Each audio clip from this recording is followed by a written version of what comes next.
নকশালবাড়ির মুরগিহাটিতে অগ্নিকাণ্ডের ঘটনা। একটি পানের দোকান থেকে আগুনের সূত্রপাত বলে জানা গিয়েছে। আগুন দেখতে পেয়ে প্রথমে আগুন নেভানোর কাজ শুরু করে স্থানীয়রা। পরে নকশালবাড়ি দমকলের 2টি ইঞ্জিন ও পরে মাটিগাড়ার একটি ইঞ্জিন প্রায় 45 মিনিটের চেষ্টায় আগুন নিয়ন্ত্রণে আনে। আগুনের জেরে পানের দোকান, দশকর্মা ভান্ডার সহ মোট 3টি দোকান ক্ষতিগ্রস্ত হয়। আগুনের খবর পেয়ে ঘটনাস্থলে পৌঁছান শিলিগুড়ি মহকুমা পরিষদের সভাধিপতি অরুণ ঘোষ, নকশালবাড়ি গ্রাম পঞ্চায়েত ও নকশালবাড়ি ব্যবসায়ী সমিতি। ক্ষতিগ্রস্তদের পাশে থাকার আশ্বাস দেন সভাধিপতি অরুণ ঘোষ। গত পুজোর মুখেও নকশালবাড়ি বাজারে অগ্নিকাণ্ডের ঘটনায় 40টি দোকান ভস্মীভূত হয়েছিল।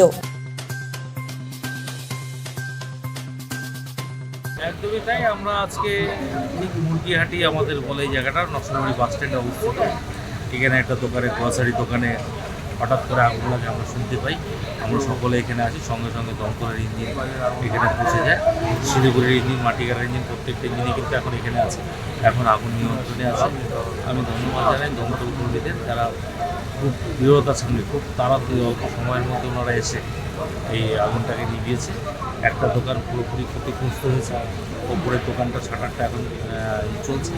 আমার মনে হয় যে ওপরের দোকানটাও হয়তো আংশিক হলেও ক্ষতিগ্রস্ত হয়েছে।